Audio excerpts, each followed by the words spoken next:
Hello student, welcome to this channel Nanak education point. My name is Heena Takkar और class 11 का accountancy आज हम पढ़ने जा रहे हैं। शॉर्ट से शॉर्ट में वीडियो बनाऊंगी और टॉपिक को खत्म कर दूंगी, ठीक है। तो जल्दी से हम लोग स्टार्ट करते हैं। अकाउंटेंसी क्या है? यानी अकाउंटेंसी बुक है जिसके अंदर हम अकाउंटिंग को करना सीखते हैं। देखो, अकाउंटिंग क्यों की जाती है, इसके फायदे नुकसान सब हम समझेंगे एक छोटे से एग्जाम्पल के साथ। फिर आपको अकाउंटिंग बहुत आसान लगेगा और चैप्टर नंबर फर्स्ट बहुत ईजी लगेगा। तो स्टार्ट करते हैं हम एक एग्जांपल से। दो फ्रेंड्स थे, गोलू एंड रिया। बहुत अच्छे फ्रेंड्स थे। इन्होंने सोचा क्यों ना हम एक बिजनेस करते हैं। तो बिजनेस स्टार्ट होता है, ठीक है। दोनों ने सोचा कि हम रेस्टोरेंट खोलते हैं और बहुत सारा पैसा जो है उनके पास थोड़ा बहुत सेविंग में पड़ा था, तो दोनों ने पैसे इन्वेस्ट कर दिए और घर से पैसा ला के लगा दिया। बिजनेस चल रहा है, ठीक है। पैसे जा भी रहे हैं, पैसे आ भी रहे हैं, दोनों की जेब से जा रहे हैं पैसे और आ भी रहे हैं। कोई रिकॉर्डिंग नहीं करी, कुछ नहीं करा, कुछ नॉलेज ही नहीं है, बस करते ही गए, ठीक है। तो इस केस में क्या हुआ, उनको बीच में ये चीज समझ आने लगी, यानी कि वो देखने लगे जब साल का एंड हो गया, मतलब साल खत्म हो गया, उसके बाद उनको कंफ्यूजन होने लगी। बीच में भी हो रही थी कि प्रॉफिट हो रहा है या लॉस हो रहा है, क्या हमने बनाया, क्या नुकसान, कुछ समझ ही नहीं आ रहा उनको। काफी दिन बाद ये भी रियलाइज हुआ कि हमने कितना लगाया था, कितना कितना बाद में खर्च किया, कुछ भी याद नहीं था। क्योंकि जो ह्यूमन की जो मेमोरी होती है वो इतनी ज्यादा स्ट्रांग नहीं होती कि हर एक दिन की ट्रांजेक्शन को याद रख ले। यानी हर एक दिन में कितना पैसा आ रहा है, कितना जा रहा है। अगर 10 दिन बाद कोई पूछेगा या 2 महीने बाद पूछेगा कि इस दिन की सेल कितनी थी या इस दिन कितना खर्च हुआ, तो कोई नहीं बता पाएगा। इसीलिए अकाउंटिंग की जाती है, ताकि आपको हर एक चीज याद रखने की जरूरत ना पड़े। और जब आखिरी दिन आए, यानी कि जब साल खत्म हो जाए, तो ये पता चल सके कि आप लोगों का प्रॉफिट है या लॉस है, ठीक है। ओके, क्लियर है। जैसे कि इसका एग्जांपल आपको मैंने समझा ही दिया है, जल्दी से इसके डिफाइन को समझते हैं। फिर धीरे धीरे इन लोगों को ये रियलाइज होने लगा कि हमें अकाउंटिंग करनी चाहिए। फिर उन्होंने ये अकाउंटिंग के बारे में पढ़ना स्टार्ट किया कि अकाउंटिंग क्या है, कैसे होती है, क्या है, सारी चीजों की नॉलेज ली। वही हम स्टडी करेंगे कि अकाउंटिंग क्या कहती है। अकाउंटिंग की डिफाइन है, accounting is a systematic process identifying, चीजों को आइडेंटिफाई करना। ऐसा प्रोसेस होता है जिसमें आइडेंटिफाई किया जाता है चीजों को कि वो मनी की टर्म्स में है या नहीं है, ठीक है। फिर उसको मेजर किया जाता है अपनी कंट्री की करेंसी के हिसाब से। अगर इंडिया में कोई अकाउंट्स बन रहे हैं तो रुपीज में ही लिखा जाएगा, ठीक है, डॉलर में नहीं लिखा जाएगा। रिकॉर्डिंग में होता है, यानी कि जर्नल बनाया जाता है, यानी कि अकाउंट्स तैयार किए जाते हैं। रिकॉर्डिंग मतलब रिकॉर्ड करना, ठीक है। उसके बाद क्लासिफाइंग में क्या होता है, जैसे गोलू की जितने भी ट्रांजेक्शन थी, लाइक गोलू ने जितना खर्चा किया, गोलू को जितना मिला, उसका एक अलग अकाउंट बना के सारे ट्रांजेक्शन गोलू के अकाउंट में डाल देंगे। तो वो क्या हो गया, समराइजिंग हो जाएगा, क्लासिफाइंग हो जाएगा। ओके, समराइजिंग में क्या होता है, चीजें इस तरीके से, अकाउंट इस तरीके से तैयार होते हैं ताकि बाहर वाले एक्सटर्नल यूजर को चीजें बहुत ज्यादा अच्छे से समझ आ पाए। जैसे इसमें क्या होता है समराइजिंग के अंदर, वही मैंने आपको बताया, एक्सटर्नल यूजर और इंटरनल यूजर्स क्या होते हैं अभी हम डिटेल में समझेंगे, बट अभी शॉर्ट में समझ लो। इंटरनल मतलब कंपनी के अंदर वाले जो पर्सन्स होते हैं वो हमारे इंटरनल यूजर्स होते हैं। एक्सटर्नल मतलब जो कंपनी के बाहर होते हैं, ठीक है, बट उनका लिंक जो है वो कंपनी के साथ होता है। इंटरनल में आ जाता है आपका बेसिकली एम्प्लॉयज हो गया, मैनेजर हो गया। और एक्सटर्नल में जैसे कि गवर्नमेंट हो गया और क्रेडिटर्स हो गए, ठीक है, बैंक हो गया, ये सारे एक्सटर्नल यूजर है। मतलब इस तरीके से अकाउंट्स बनाने हैं आप लोगों को ताकि बाहर वाले एक्सटर्नल यूजर को भी समझ आ सके। सपोज इन दोनों को आगे जाके लोन लेना पड़ गया, तो बैंक क्या करेगा, इनकी क्या देखेगा, इनकी स्टेटमेंट देखेगा कि ये देने के लायक भी है या नहीं है, ठीक है। इसीलिए हमें इस तरीके से अकाउंट्स बनाने हैं ताकि बाहर वाले एक्सटर्नल यूजर को भी समझ आ सके। इंटरप्रेटिंग में क्या होता है, जजमेंट, यानी कि फ्यूचर में जो हेल्प करता है। अगर हम ये सारी चीजें करेंगे तो एट द एंड हमें पता चल जाएगा ना प्रॉफिट है या लॉस है। अगर प्रॉफिट होगा तो दैट मीन्स हम क्या करेंगे, एक टाइम पे आके सही डिसीजन लेंगे, और लॉस है तो आज ही करेक्ट करेंगे। अगर नहीं किया तो समझ लो आने वाले टाइम में क्या ही हम प्रोग्रेस करेंगे, बिजनेस तो बंद ही होना है। और कम्युनिकेटिंग भी वही कहता है कि राइट डिसीजन लेना राइट टाइम पर। ओके फाइन, आई होप आपको समझ आ गया होगा ये पूरे डिफाइन क्या कहती है। उसके बाद हम समझते हैं फीचर क्या होते हैं। पेपर के अंदर फीचर लिखा हो, एट्रीब्यूट लिखा हो, कैरेक्टरिस्टिक लिखा हो, तीनों एक ही चीजें हैं। यानी कि अकाउंटिंग कैसे कैसे वर्क करता है, सेम यही चीज है। अब आपको फीचर याद करने की जरूरत नहीं है, मैंने डिफाइन को इतने अच्छे ढंग से समझाया कि फीचर्स भी वही कहते हैं। पहला क्या होता है, identify of financial transaction. Identify करना यानी कि मेजर करना इन टर्म्स ऑफ मनी की टर्म्स में। जैसे कि कोई भी चीज परचेज किया, रॉ मटेरियल परचेज किया, सामान को बेच दिया, ये सारे क्या है जिनको हम मनी की टर्म्स में मेजर कर सकते हैं, सिर्फ उसी को ही लेंगे, ठीक है। Number 2, measuring the identified transaction, उसको मेजर करना, यानी कंट्री की जो करेंसी है उसमें मेजर करना। जैसे हमारी कंट्री की करेंसी आप लोगों को मैंने अभी बताई रुपीज में है, ओके। उसके बाद आता है जैसे कि मान लीजिए किसी टीम की क्वालिटी देखनी है, ठीक है, या किसी कंपनी के अंदर एक पर्सन है बहुत अच्छा काम करता है, ठीक है, तो उसकी क्वालिटी है कि वो बहुत अच्छा काम करता है, तो इसको क्या अकाउंट्स में लिखेंगे? तो इसको नहीं लिखेंगे, ओनली मॉनेटरी ट्रांजेक्शन जो मनी की टर्म्स में है, फाइन। थर्ड आता है recording, original entry. Original entry मतलब जर्नल बनाएंगे बेसिकली, ठीक है, रिकॉर्डिंग करेंगे।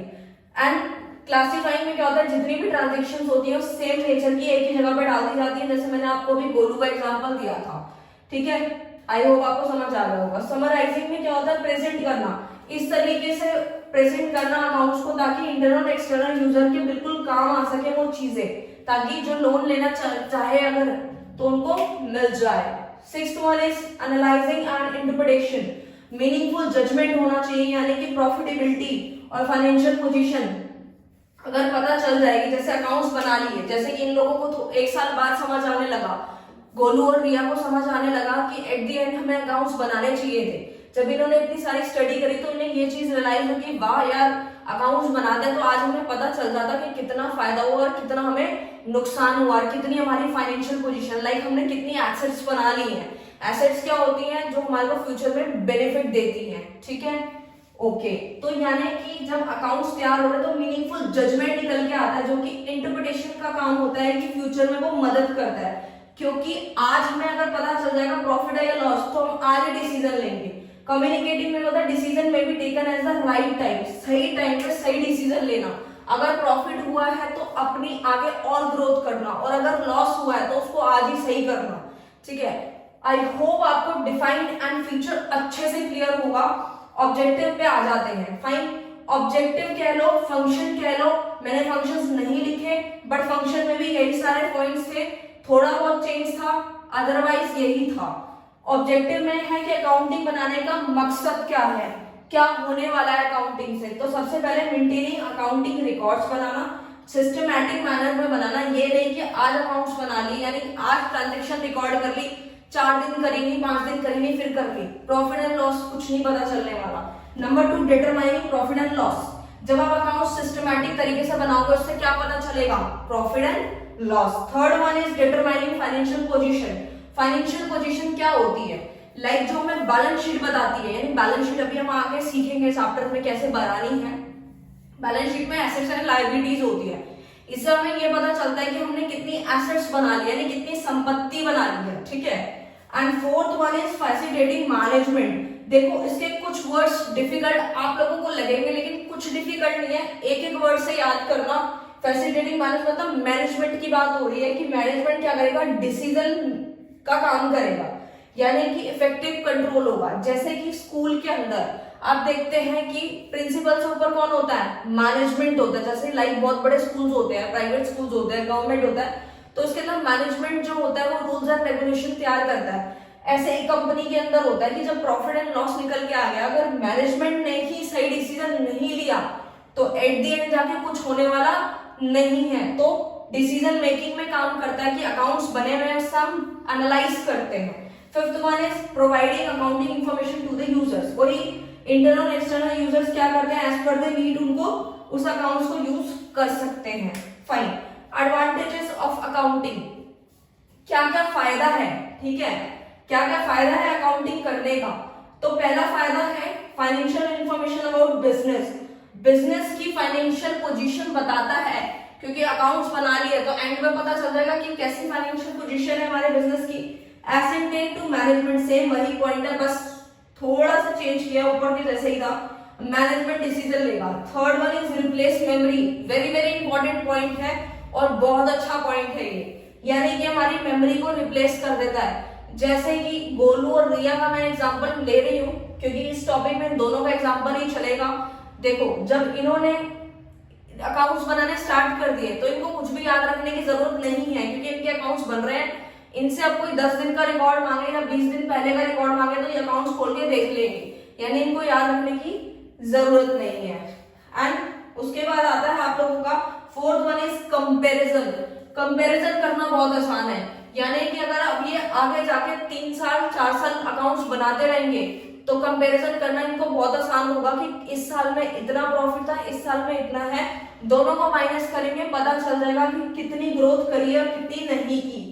एंड उसके बाद जो आता है हमारा 5th point, helpful in partnership. Partnership में बहुत मदद करता है। गोलू एंड रिया क्या कर रहे थे, पार्टनरशिप भी तो कर रहे थे, अलग अलग पैसा लेकर आए और लगा दिया। एट द एंड जाके इन लोगों ने सोचा कि मैंने इतना लगाया था और आज हम लोगों को प्रॉफिट इतना इतना मिला है, तो पार्टनरशिप में भी बहुत मदद करता है। ठीक है, आगे बढ़ते हैं। लिमिटेशन ऑफ अकाउंटिंग क्या कहती है? लिमिटेशन में आता है यानी कि हर एक चीज की, हर एक इंसान की, हर एक चीज की अच्छाइयां होती हैं, तो अकाउंटिंग कैसे पीछे रह सकता है, इसकी भी बुराई होती है। पहली बुराई है accounting is not fully exact, यानी कि बिल्कुल एग्जैक्ट सही नहीं होती। क्यों नहीं होती आप खुद देखो। जैसे कि गोलू एंड रिया, यानी कि जब इन्होंने अकाउंट्स बनाने तैयार किए, अगर ये 2 दिन भी अपनी ट्रांजेक्शन को रिकॉर्ड नहीं करेंगे ना, तो प्रॉफिट एंड लॉस में फर्क आना शुरू हो जाएगा। तो आप खुद ब खुद देख सकते हैं कि फुल्ली एग्जैक्ट नहीं होता, कभी कभी गलतियां हो जाती हैं, कभी याद नहीं रहता बड़े को। Number 2 is ignore qualitative elements. ये हमारे क्वालिटेटिव एलिमेंट्स को इग्नोर करता है। क्वालिटेटिव एलिमेंट्स कौन से होते हैं? लाइक किसी की क्वालिटी देखना। जैसे कि सपोज रिया काम बहुत अच्छा करती है, तो क्या इसको रिकॉर्ड करेंगे हम? बिल्कुल भी नहीं करेंगे, क्योंकि ये क्वालिटी को इग्नोर करता है हमारा अकाउंटिंग। कहता है सिर्फ पैसों वाले की बात करो, सिर्फ पैसे वाली ट्रांजेक्शन को ही लो इसके अंदर। Third one is ignore the effect of price level changes. इसका मतलब होता है, वो कहता है कि अगर प्राइस चेंज हो रहा है मार्केट में तो उसको भी इग्नोर करो, उससे कोई फर्क नहीं पड़ता। हमने जो रिकॉर्डिंग करनी है वो हिस्टोरिकल कॉस्ट पे कर। तो स्टूडेंट देखते हैं ब्रांचेस ऑफ अकाउंटिंग कितने टाइप्स की होती है, तो जल्दी से देखते हैं। हमने ये तो पढ़ लिया अकाउंटिंग क्या होती है, अकाउंटिंग की भी कुछ ब्रांचेस हैं, यानी 3 टाइप्स की पढ़ रहे हैं हम। एक तो financial accounting, second one is cost accounting, third one is management accounting. नाम से सब कुछ क्लियर है, ज्यादा डिटेल में जाने की जरूरत नहीं है, क्योंकि सिर्फ मीनिंग ही आपको पता होना चाहिए। जो हम बुक पढ़ रहे हैं अकाउंटेंसी की, वो बेसिकली फाइनेंशियल अकाउंटिंग है, जिसमें हम क्या चीज देखते हैं, बेसिकली फाइनेंशियल अकाउंट्स बनाते, like profit and loss account बनाएंगे, बैलेंस शीट बनाएंगे। ये क्या है, हमारी फाइनेंशियल अकाउंटिंग कर रहे हैं। जो पैसों से रिलेटेड जो अकाउंटिंग होती है, वो सारी अकाउंटिंग हम सीख रहे हैं, जो इस बुक का नाम भी है financial accounting. Second one is cost accounting. सिर्फ आपको मीनिंग पता होना चाहिए कॉस्ट अकाउंटिंग का क्या होता है। जैसे कोई भी प्रोडक्ट की कॉस्टिंग निकालना, वो किस में आ जाता है, कॉस्ट अकाउंटिंग में आता है। थर्ड आता है मैनेजमेंट अकाउंटिंग। क्या होता है, देखो मैनेजमेंट का मतलब आप लोगों को ऑलरेडी पता है कि मैनेजमेंट का क्या मतलब होता है। तो मैनेजमेंट अकाउंटिंग में क्या होता है कि जो भी मैनेजमेंट होता है वो डिसीजंस लेता है, डिसीजन मेकिंग का काम होता है। जैसे कि गुड्स कितने का है, फंड कितना है, कॉस्ट कितनी आएगी, प्रॉफिट कितना है, सारी चीजें कौन डिसाइड करता है, मैनेजमेंट करता है, जिसे हम मैनेजमेंट अकाउंटिंग कहते हैं। ओके, उसके बाद एक डिफरेंस है बुक कीपिंग एंड अकाउंटिंग का, पेपर में आ सकता है, ये इंपॉर्टेंट क्वेश्चन है। बुक कीपिंग और अकाउंटिंग का डिफरेंस समझते हैं, लेकिन ये तभी समझ आएगा जब आपको, जब मैंने फीचर्स जो बताए थे अकाउंटिंग के, वही उसी डिफाइन को अगर आपने अच्छे से समझ रखा है तो बुक कीपिंग और अकाउंटिंग में दिक्कत नहीं आएगी। देखो अकाउंटिंग तो आपको पता चल गया क्या होता है, लेकिन बुक कीपिंग समझते हैं। फाइनेंशियल ट्रांजेक्शन आती है मेजरिंग, रिकॉर्डिंग, क्लासिफाइंग। मतलब बेसिकली जितनी भी ट्रांजेक्शन को पहले मेजर करना, रिकॉर्डिंग करना, क्लासिफाइंग तक का जो स्टेप है, क्लासिफाइंग तक जितना भी स्टेप होता है वो सारा बुक कीपिंग में आ जाता है। और अकाउंटिंग में क्या काम होता है, समराइजिंग करना, इंटरप्रेटिंग, कम्युनिकेटिंग। यानी लास्ट के जो 3 स्टेप्स होते हैं वो किसमें होते हैं, अकाउंटिंग में होते हैं। अगर नहीं समझ आया तो आगे समझो, अच्छे से समझ आएगा। ये पहली स्टेज होती है, यानी कि प्राइमरी स्टेज होती है। और अकाउंटिंग कौन सी होती है, सेकेंडरी स्टेज। यानी कि सबसे पहले आप लोगों को जो भी अकाउंटिंग करेगा वो ये देखेगा ना कि कोई भी चीज मनी के टर्म्स में है या नहीं, उसको करेंसी में, जो हमारी इंडिया की जो करेंसी है उसके अकॉर्डिंग उसको लिखेंगे। तो ये सारी चीजें क्या है, प्राइमरी है, यानी पहले ही ये चीजें होती हैं। यानी कि मनी के टर्म्स में है या नहीं है, सारी चीजें पहले जो होती हैं उसे हम क्या बोलते हैं, बुक कीपिंग कहते हैं। लेकिन जो बाद के स्टेप्स होते हैं, यानी कि वो सेकेंडरी स्टेज कहलाती है, जिसके अंदर समराइजिंग होना, रिजल्ट्स निकालना, कंपैरिजन करना, वो किसमें होता है, अकाउंटिंग में किया जाता है। बुक कीपिंग को जूनियर स्टाफ भी कर सकता है, क्योंकि बहुत आसान है ये करना। क्योंकि देखो मनी की टर्म्स में है या नहीं है तो कोई भी बता देगा, ठीक है, जूनियर स्टाफ भी बता देगा। फिर उसको अपनी कंट्री की करेंसी में लिखना वो भी कर लेगा, रिकॉर्ड बनाना यानी कि नॉर्मल अकाउंट्स बनाना वो भी वो बना लेंगे जूनियर स्टाफ। बट अकाउंटिंग जो होता है वो ट्रेन स्टाफ ही कर पाता है। ट्रेन स्टाफ कौन होता है? जिसको बहुत अच्छी नॉलेज हो, जो अकाउंटिंग में एक्सपर्ट हो। ओके, इसमें फोर्थ में आता है do not require special skills.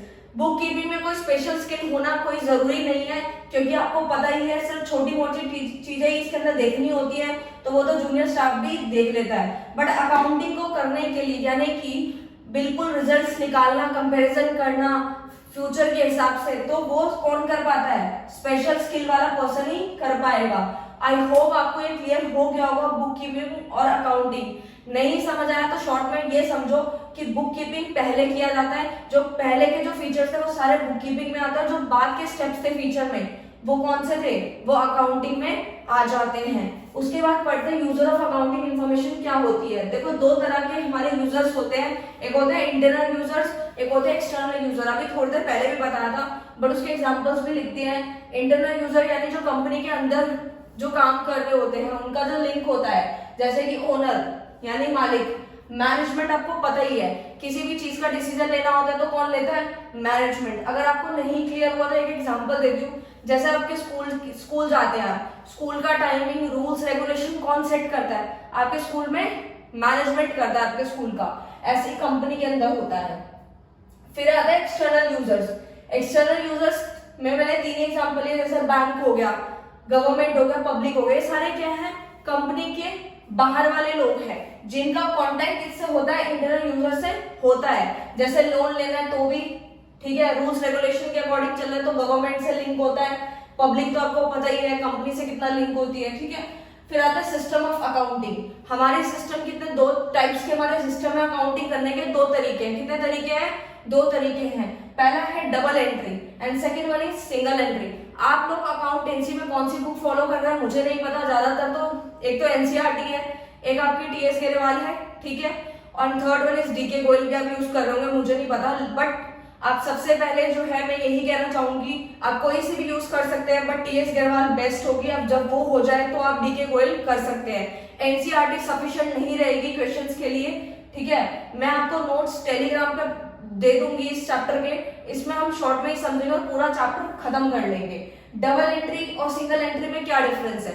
देखो डबल एंट्री जो होता है वो बेसिकली बड़े बड़े बिजनेसमैन पार्टनरशिप यही डबल एंट्री यूज करते हैं।